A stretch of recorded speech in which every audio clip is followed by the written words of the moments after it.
Hey everyone, this is Denise. Before we start today's episode, I just want you to know for the next few episodes, we're going to do some episode rewinds, meaning playing episodes that we've done earlier that we think are really terrific and deserve a second listen. The first one is with Jane Addams, who's a PhD and author of the book, When Our Growing Kids Disappoint Us, Letting Go of Their Problems, Loving Them Anyway, and Getting On With Our Lives. Give them a chance to grow up, Jane says, before you make judgments. And we all know our dreams for our children begin as soon as they're placed in our arms. How can we let go and let them be who they are as they grow up? I hope you enjoy this episode. Let's get going. Well, some of it is a bit of narcissism. We still think of our children as belonging to us, as an extension of us. When they're not first in their class graduating from Harvard, or they don't have the great job with whomever, it's like we've suffered a narcissistic injury. But in most cases, it's not that as much as the fact that, we haven't been able to let our dreams for them go. And the dreams begin the moment the doctor puts them in our arms. It starts so early. Give your kids a chance to grow up before you make a judgment about who they are.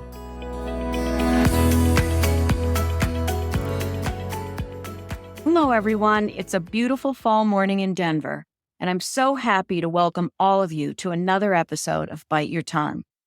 Today, we're talking about disappointment in our adult children. What happens when you've given it your all, you've raised your kids, and now you find yourself a bit disappointed in things like the lifestyle they've chosen, the partner they've chosen, or something worse?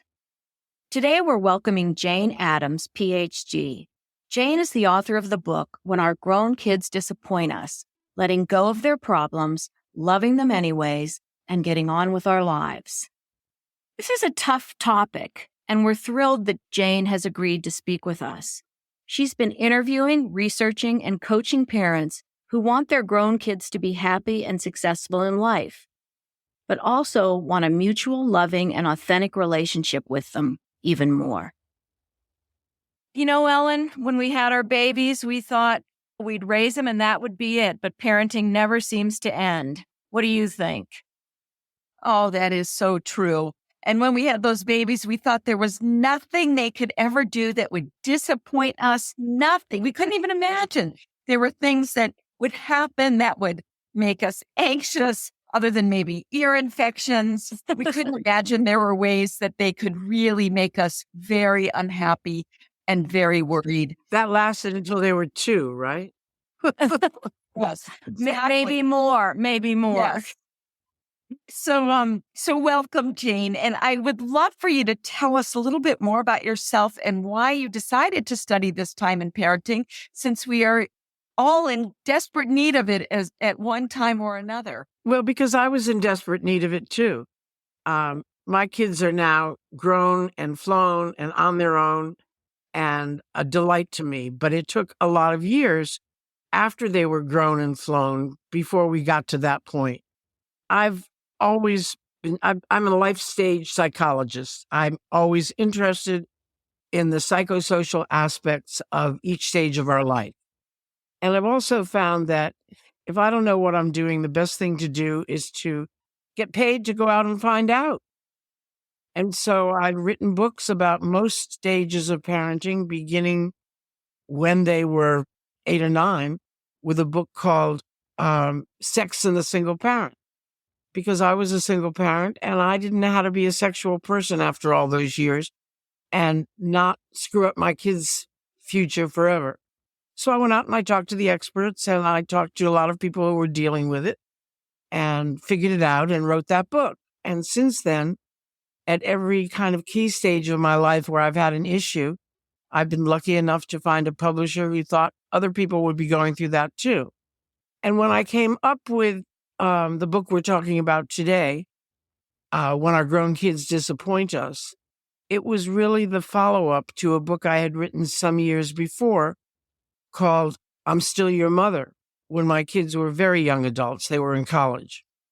And what I heard from people whenever I spoke and wrote or did a lecture about that subject people would always line up afterward and say, "Can I talk to you privately?" And they always wanted to talk about their kids who were problems. I had one kid who was getting to be a problem at that point, and she was 25. And I decided to do the same thing I'd always done. Go out and find out how other people dealt with it, talk to the experts, and write about it. Although by this time, I had gotten a PhD in social psychology, and I was the expert. So it helped, but not as much as common sense helped. This might give some hope to some of our listeners because you said something in that introduction of yourself that your kids now are grown and flown and on their own, but it took some time. What do you think those emerging stages, those ages in those emerging years that cause the most anxiety for parents? And are we rushing our kids to become adults, or what's changed that we get so anxious? I think we start, unless they have significant issues, Right. Addiction, dependence, depression, when they're in college, we start getting worried when, after they're finished with school, they don't seem to be getting a grip. They don't seem to be launching. And we begin to worry about whether they'll be latched onto us forever, whether they'll ever be independent. And that's one of the things that troubles a lot of parents whose kids say they're independent and think they're independent. And the parents are still, they're still on our phone plan. We're still the first resort rather than the last one when they need money or bailing out of some problem. And so the overwhelming feeling that many of these parents have is something we don't like to admit, which is that we're disappointed in our kids. And we're disappointed in how they turned out if they're not doing everything on schedule without any major problems. And we feel guilty about being disappointed because this isn't supposed to be about us. It's supposed to be about them. But our feelings range from anger to frustration to worry to ultimately disappointment. I went out to talk to people whose kids had not turned out quite as well as they'd expected. I was one of them at that point because my 26-year-old married, happy daughter had developed a drug problem. And most of us also, when our kids get to be 21 or 22, are in no position to impose our will on them. If they really need hospitalization for something, we can't do that. We have about the same influence as ex-presidents. The book is really more about coming to terms with who your kids are, loving them anyway, learning whose problems there are, letting go of the problems that are not ours, and very few of the problems they have as adults are ours. In fact, I can't think of any unless they're really physically disabled and we need to take care of them. Any problems that are ours, and getting on with our own lives. And we get stuck in this cycle of anger, disappointment, unhappiness, worry. And it keeps us from getting on with our own lives because they're still so much a part of it. And because our relationship with them is not mutual or interdependent, but they're dependent and we're the ones they depend on, and we're also not feeling great about it. Let me start by asking you about one of the easiest things from that list that you just gave us about why this is so hard.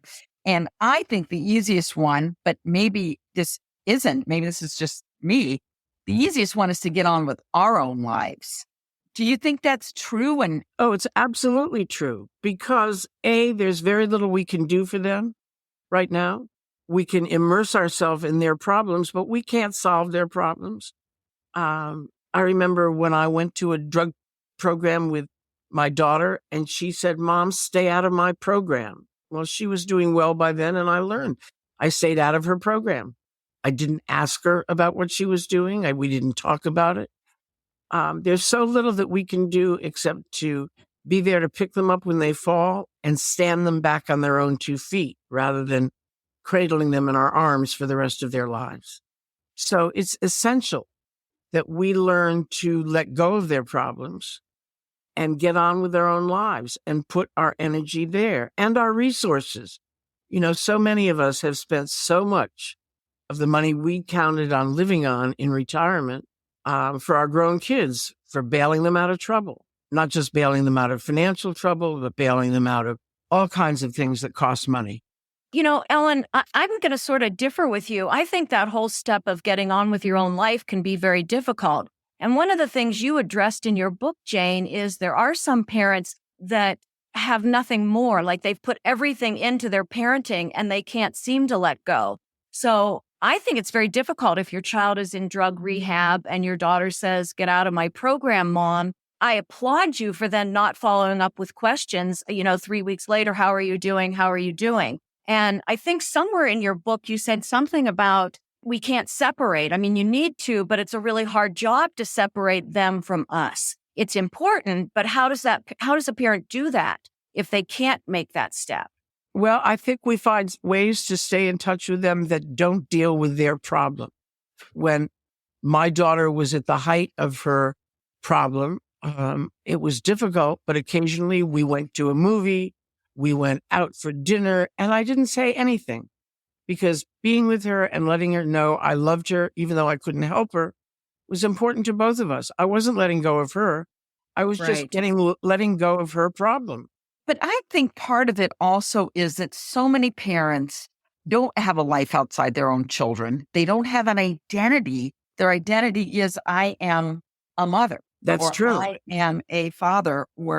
And so they need to find their own identity. And I do find that it's helpful for adult children and children of all ages, really, to have parents who have an identity. It's very important, but it isn't, it was never our kids' role once they left home to provide us with an alternate identity or another role. That's our problem. That's our role, is to find another one. And the other thing that many parents don't know when their kids are in their 20s is that once they are finally, ultimately, fully engaged in their adult lives, when they have a career rather than a job, when they have a family rather than an assortment of come and go lovers, they don't want to be in our lives. They don't want to spend that much time with us. They've got really busy lives of their own, regardless of whether they have problems. Right. And when we look back to our own lives, we were just like that. And Exactly. I think, what you said, Ellen, is exactly right. But there's a lot of parents that gave 150% to raising their children. The children leave and they have no idea how to pick up. And that might just be a whole nother episode, because I remember when I had my daughter and all of my attention, 192% was on her. And I think it was damaging. When I had my son, I thought the best gift I gave her was having my son, because then she only got 50% or 70%. And, I feel like that's the exact same thing when they become young adults. The best gift we can give them is for us to have rich individual lives. That's true. One of the things we find out when our kids leave home, when we have devoted all of our time and attention to them, is that we have nothing to say to our spouses if they're still with us. Right. And not only have we been totally wrapped up in our mother role, but we've also begun to see them only as a partner in parenting, not as friend, lover, spouse, not as those other things. And they begun to see us only as a mother, not a lover, a partner, a friend. We've talked around them, we've talked over them, but we haven't talked to each other directly. I've found that for many of the clients that I deal with, the idea that they only see the other person as a partner in child rearing is a big surprise to them. And some of them, one of them did a marriage enrichment weekend, which she said was better than their honeymoon. They had really beginning to discover each other again. Some couples look at each other and say, well, we've done that and there's really nothing else holding us together, and separate them. It's a really critical time. It's a very critical time. You see a lot of divorces happening around that time. Well, and you see just as many happening in a child's first year of college, which is, for your child's sake, the most dangerous time to divorce. Why do you say that? Well, because many of them think that if they come home from college, they can make mommy and daddy together again. Or that their parents will be unable, the parent who's remaining, the mother usually, will be unable to manage without them. It's a major reason that kids drop out of college in their first semester. So I would say if you can wait to change the living arrangements and the marital arrangements until the end of their first year of college. You're going to do less damage to them. In fact, you probably won't do any because they will be in their own lives now. That makes sense. Yeah. Makes sense. On the other hand, too, I think that time of transition can also be the other way very hard on marriages, to the point, where a lot of marriages don't survive through the 20s and the college years when the child can't really make it. Sometimes it brings them together, but it also is a hard time for couples to manage. It is. And one of the interesting things to me I found when I talk to parents about their kids coming back home, it's usually the mother that doesn't want them back home. She's done her child. This is assuming their kid doesn't have many problems except no job or dropping out of college. And the mother says, I've been there, done that.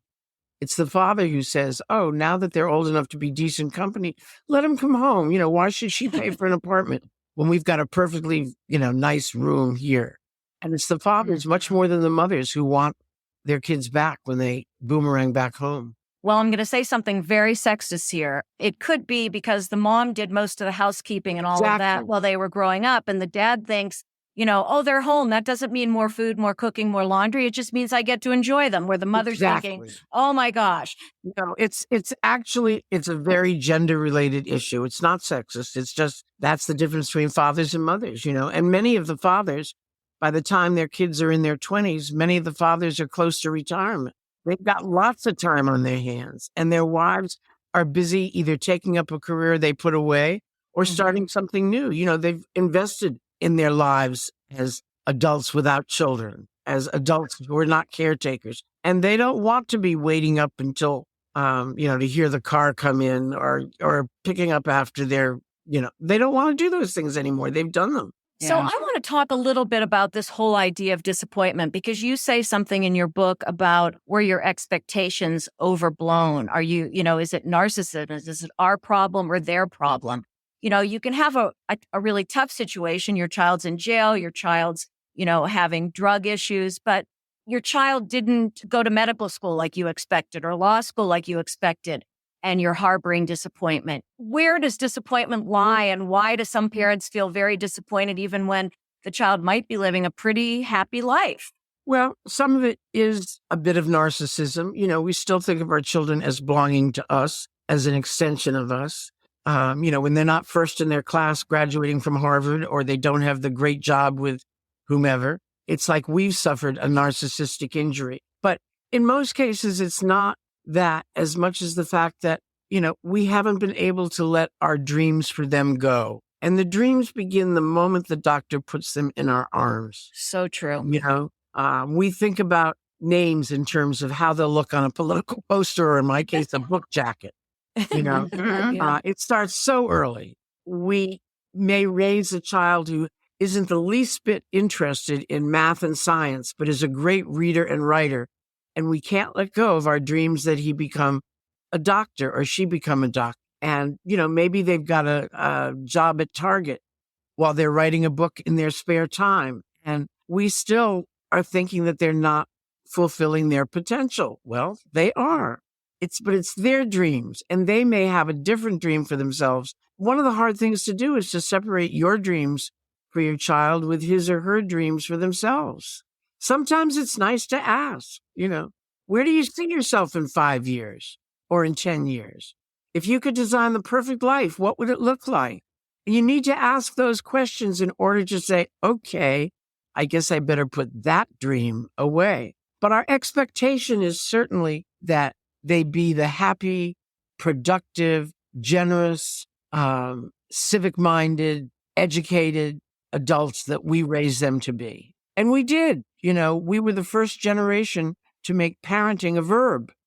And we invested much more in it at a psychic as well as a financial level and time level than the parents of the greatest generation did, than parents in the 50s and 60s did. I mean, as far as they were concerned, if they raised us reasonably and could educate us and get us out the door, they'd done their job. They didn't really think about they knew what a bad parent was.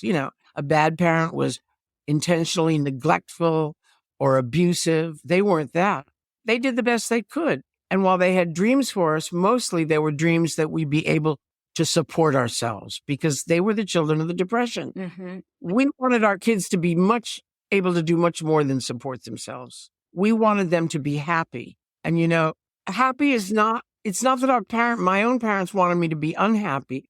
They just didn't think being happy was the most important takeaway in adulthood. Well, it's also delusional. Like happy is an emotion. Happy is not an aspiration. No. And I hear this, it's the number one thing almost every single patient that I have, every parent that comes in with their child, the number one thing they will put on the sheet, on the question where it says, what are your dreams and hopes for your child? It is to be happy. And it's an impossible thing. And also, we don't generally like people who are happy all the time. And we also forget that happiness, like intimacy, is not a solid state. It's a dynamic state, and it comes and it goes. Yeah. I mean, my father used to say, happy. Who said you were supposed to be happy? And I thought, who did? Yeah. And also, that they were supposed to be sort of the, move mountains. Everyone is a leader.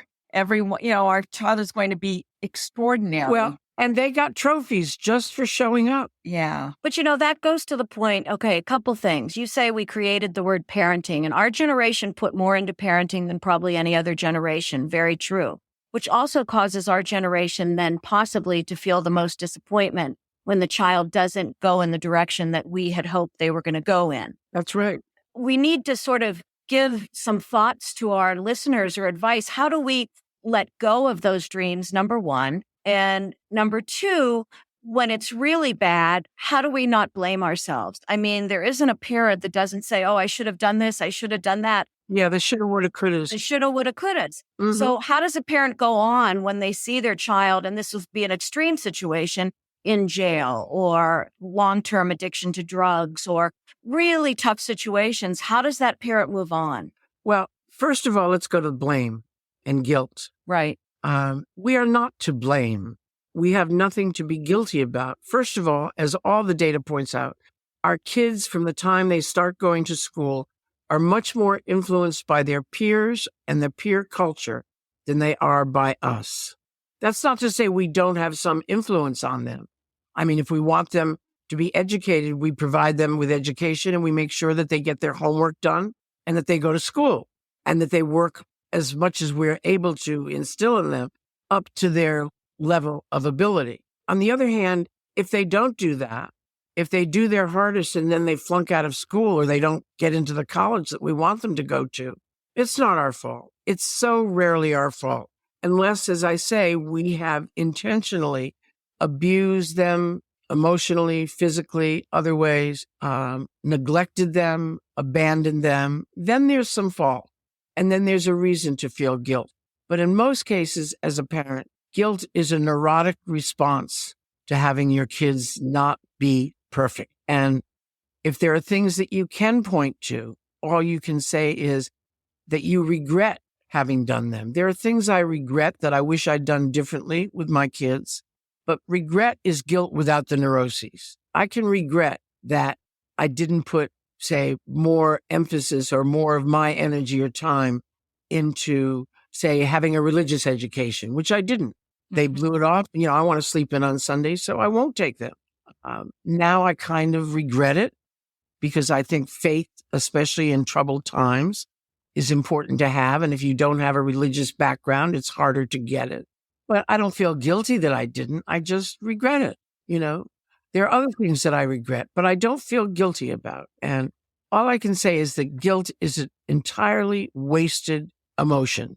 If you can get rid of that guilt and remind yourself that this isn't your problem and that their problem was not caused by you. It was caused by them. They are adults. Their depression, their addiction, their dependence was caused by themselves. And how you respond to it, responding out of guilt is never a good idea because responding out of guilt just makes it worse. Responding out of regret and a sincere desire to support what you can is a much more useful approach. But we talk about separating. I'm not saying, tell your kids to leave and lock the door or leave no forwarding address. Right. I'm saying that you get to draw some boundaries.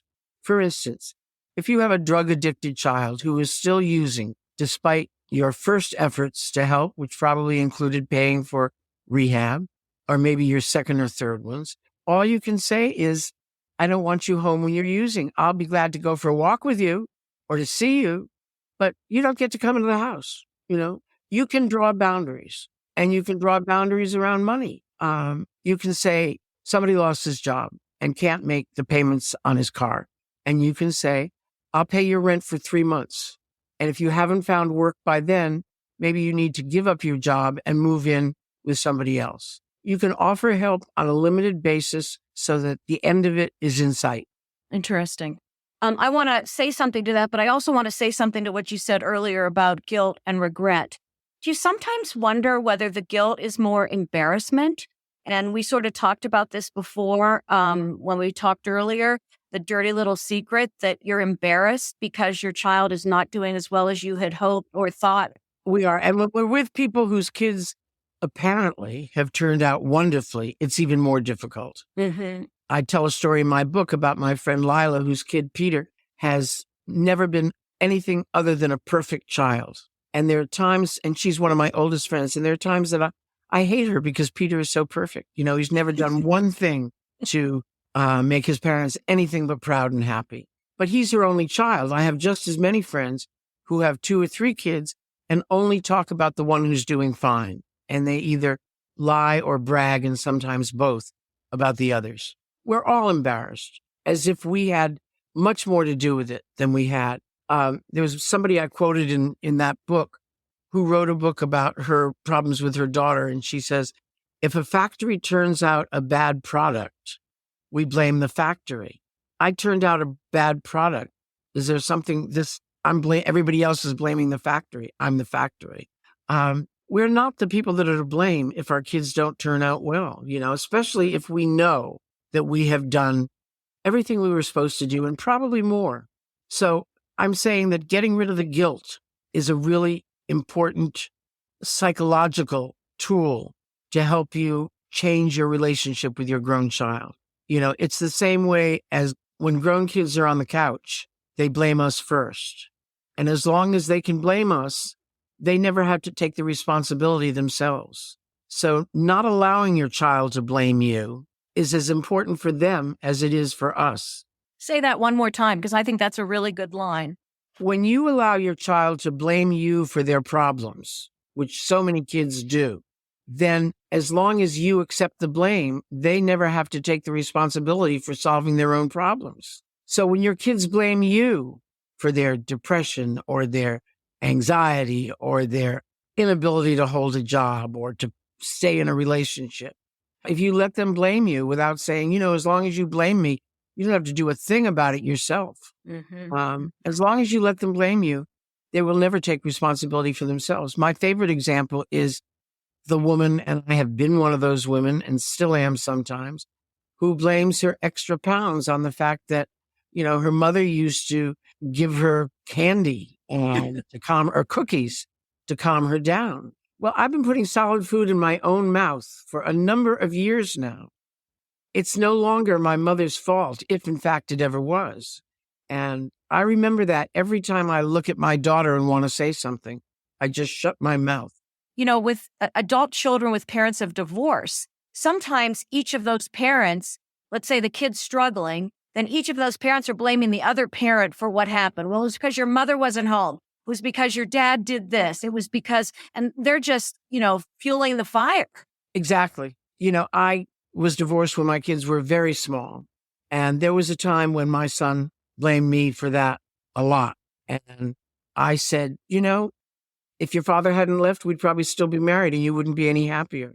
And then years later, when he was living with his father, I went down to visit him and them, and his father and I got along very nicely that weekend. And I said to Cam afterward, you must wonder why your dad and I got a divorce. We were so nice to each other. And he said, no, as soon as you started talking politics, I knew. He was right. Again, all you can say to a child who blames you is, one out of every 2 or 3 kids, has a divorce in their family. And you blame all of their parents for their problems. That's something that you can get into. But, we all wish we'd been able to provide our children with a 2-parent happy family. But it's not our fault if we couldn't. And letting them blame that for their problems is a cop-out we can't let them get away with. Mm-hmm. We can just say, I regret it. I wish I had been able to give you a 2-parent family and a white picket fence, but didn't happen. So how do you help parents find more joy in their life? I mean, we talked about how important it is to have your own life and to separate. Well, one of the things I do is I give them some tools and techniques for changing the relationship with their child. A lot of the tools are cognitive behavioral tools, which, have to do with things like putting a rubber band around your wrist and snapping it every time you hear yourself about to nag your kid or about to say something you shouldn't. Some of it involves dealing with your angry feelings or your frustrated feelings or your disappointed feelings, again, in a sort of cognitive behavioral way, by finding something that you can put those feelings into that represents them. A mortar and a pestle is my favorite tool. There's nothing to work out a feeling than grinding a nut to bits with a mortar and pestle and then flushing what's left down the garbage disposal. That's not the same as repressing your feelings. It's literally destroying them, feeling them, allowing yourself to feel that anger, to feel that frustration, to feel that disappointment, and destroying it. It's kind of like Jews during the time between Rosh Hashanah and Yom Kippur put their sins metaphorically in cubes of bread and drop them in the river and let them dissolve. There needs to be, I always think, to make those tools work, there needs to be a kinesthetic action that goes with the metaphorical action. You need to grind those nuts in the mortar and pestle. You need to squeeze that bread and throw it in the water. You need to do something physically that reinforces what you're doing psychologically, which is ridding yourself of those feelings, not suppressing them, ridding yourself of them. So that's a very useful tool. I'm sure I'm responsible for selling lots of mortar and pestles at, Bed Bath and Nowhere or whatever it is. There are other techniques like that work. Sometimes the best technique is, I find that one of the things that suffers most from problem-grown kids is a relationship between the parents, for those parents who are still married. So I give them the homework of allowing themselves 15 minutes a day out of the house to talk about their problem kid. Out of the house. Because when you clean up crap in a room, it always smells like a crappy room. And to time themselves, they get 15 minutes to talk about the problem, and that's it. And they have to do something else without the rest of their time. Like, how about having sex? How long has it been since you've done that? It's amazing how many parents don't even think about that. Because they're so wrapped up in their child, their relationship has withered. So they need to do things to get their child out of their relationship. That's a very interesting point. Yeah. One of the things I also wanted to mention, we talked about sort of our generation of parenting. Sometimes the kid says, yes, I'm independent. I don't want your information. I don't want your advice. I don't want to know anything, but you're still kind of supporting them. And, I had a situation someone told me about, their son got a DWI. It was $10,000 to pay the attorney to clear this kid's record. When do you stop or how do you stop? What support do you give them when troubles come? Well, again, I think you have to consider 2 things. One is the pattern of how many times you've bailed them out before. Is this the first time? Another is your resources. And, one of the things we forget when we talk about our resources is that they are marital resources. They're not just ours. And that includes when a child comes back home to live. We don't usually ask our husbands if it's okay. And that's a marital resource. We need to talk to them before we make any offers about help, because it's not just our money we're spending. So that's an important thing.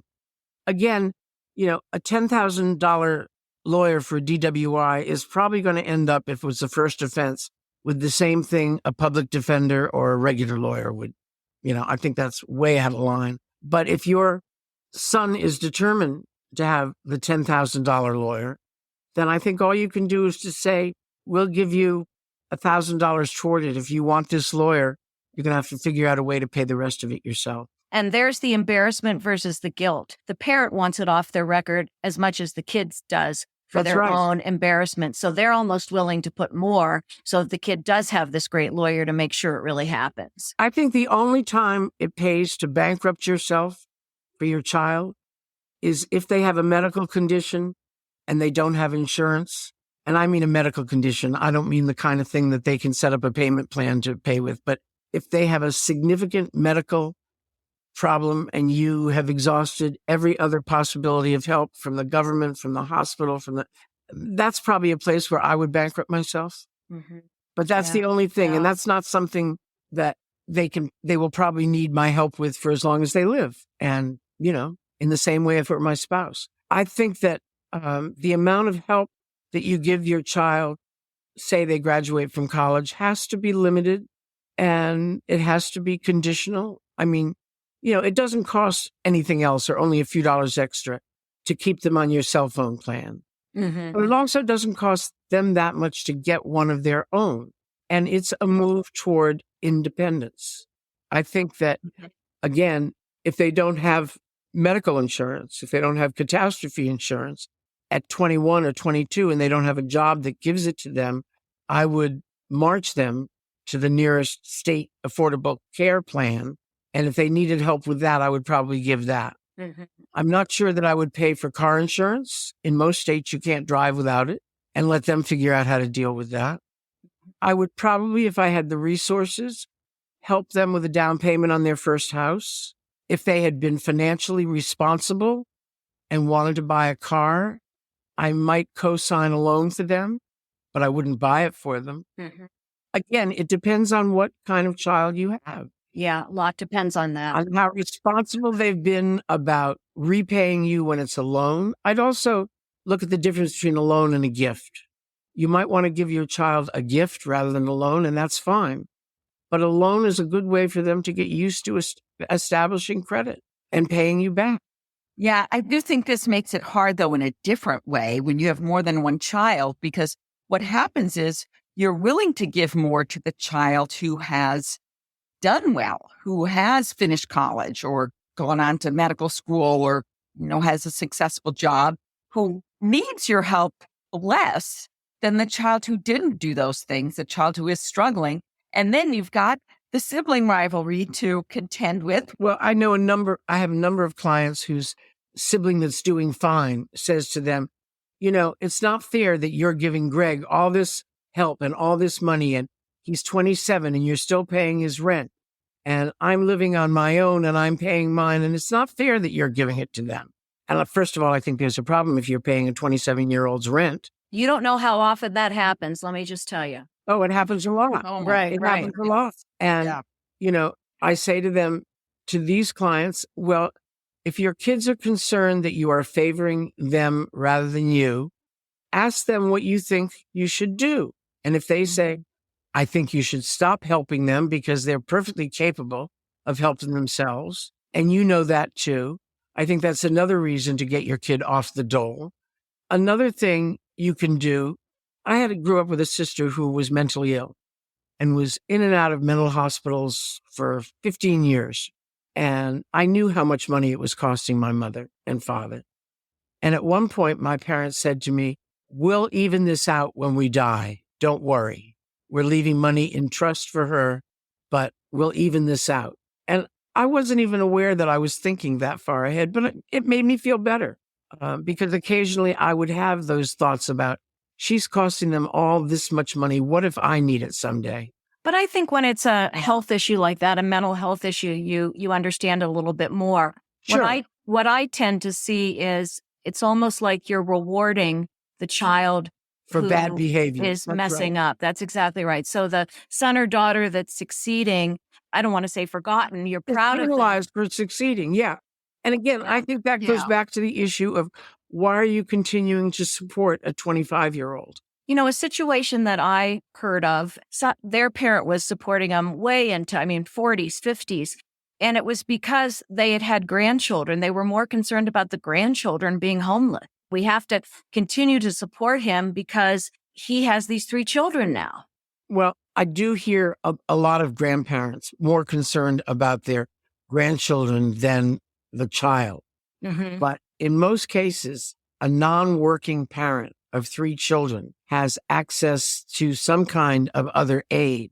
And helping the children is not the same as helping the parent. But it's hard not to. You know, a parent who is homeless and has children usually has some recourse to some other help. And I understand helping that child with a home for him or her and the children. But again, it needs to be a limited time and a limited amount. I really agree with that. And that's certainly true Yeah. of babysitting also.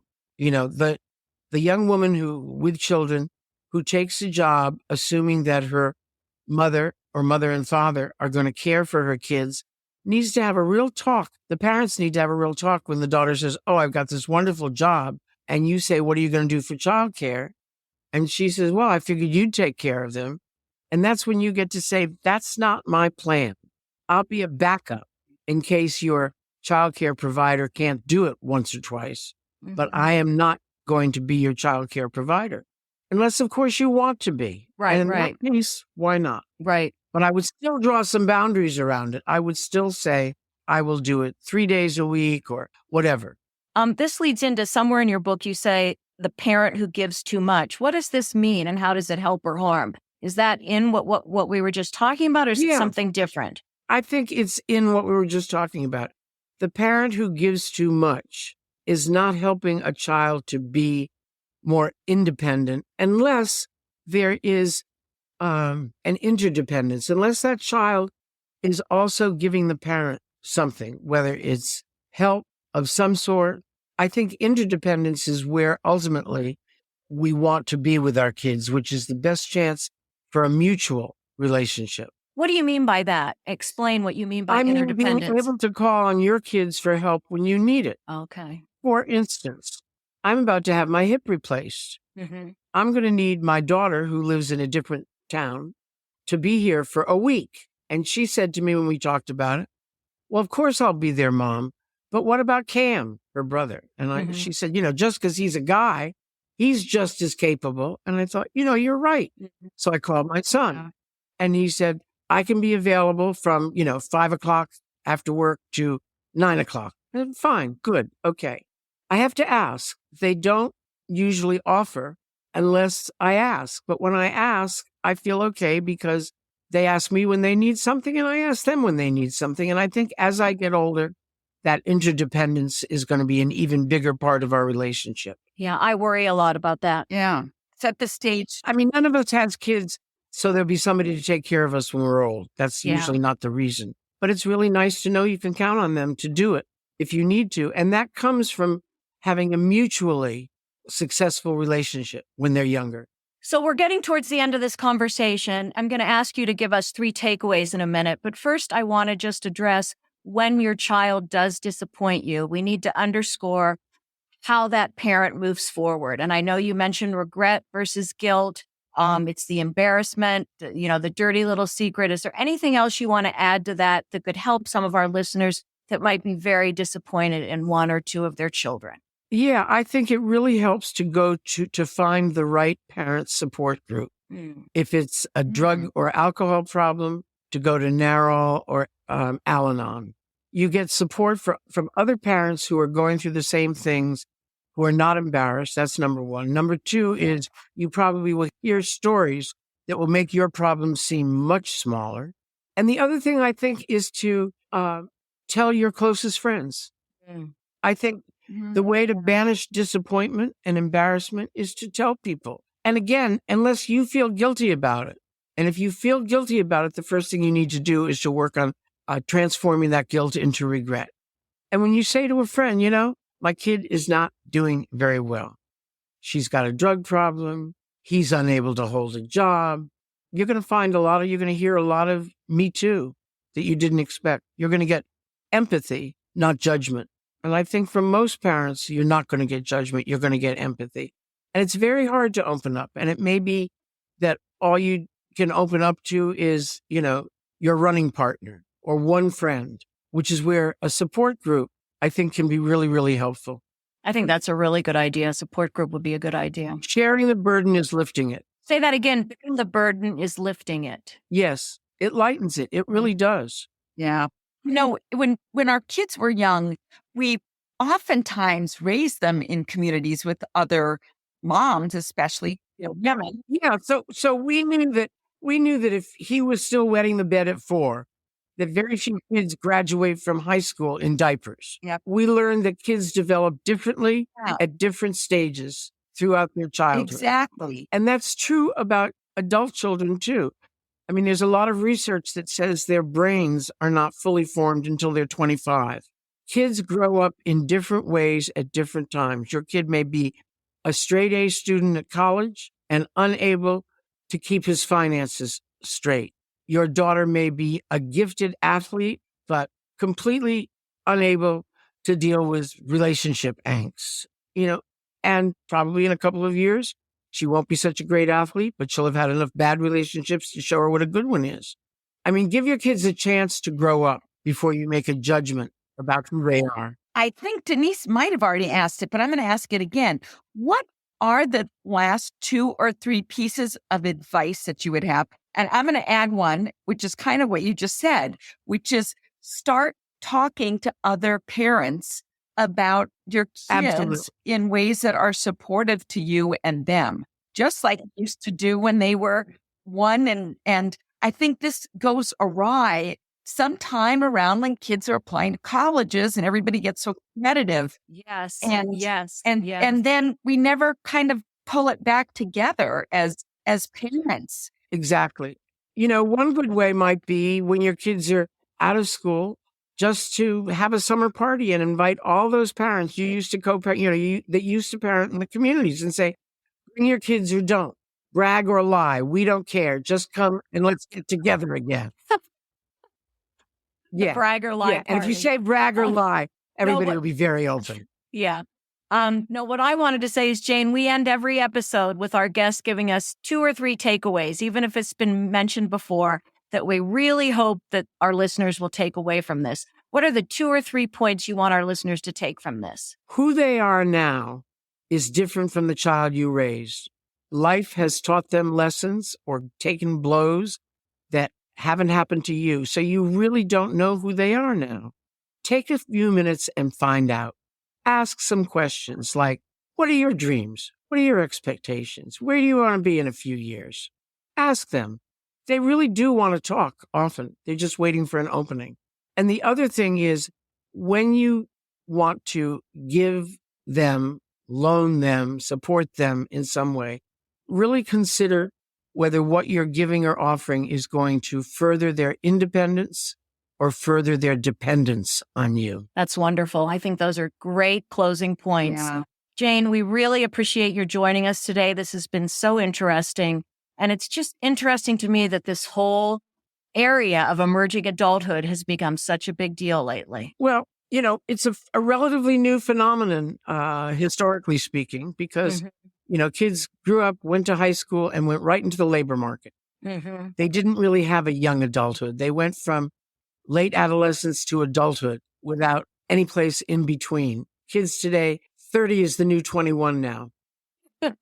They're taking a lot longer than we did, it seems like. Yeah. Well, and that's a cultural as well as personal choice. Exactly. And it's also economic and social. The same guiding posts that we had that marked adulthood, graduation, real job, child, family, or family, child. Those don't come in the same order any longer. Yeah. And some of them don't come at all. Yeah. Well, thank you again, and good luck with your hip replacement. I hope it all goes really, really well. Well, I'm sure glad I have grown kids who are able to help and willing. Yes. That's right. Thank you. Me too. Thank you. Okay, take Bye-bye. care. Thank you, listeners, for joining us again today. A bit of a difficult topic, but I think Jane encourages us to get rid of any guilt we may have. We can have regret. We all have regrets. But guilt is what really brings us down. I remember when my kids were little ones, I read the book The Good Enough Parent by child psychologist Bruno Bettelheim. The part I remember most is that he said parents must not indulge their impulse to try to create the children they would like to have, but should instead help each child fully develop into the person he or she would like to be. It gave me a ray of hope. I did not have to be perfect. I just had to be present. I hope you enjoyed this episode. And as we head to the end of our first season, I'm going to ask our listeners again to send us ideas and topics you'd like us to discuss. This is really helpful. Also, make sure you share this episode or one of your favorites with a friend so we can grow and keep on producing. Follow us on social media and give us a review. We appreciate that too. And remember, you can visit our website at any time for all the episodes, biteyourtonguepodcast.com. You can also email us at any time at biteyourtonguepodcast@gmail.com. We'd love to hear from you. Thanks again. Thanks for listening. And remember, sometimes you just might have to bite your tongue.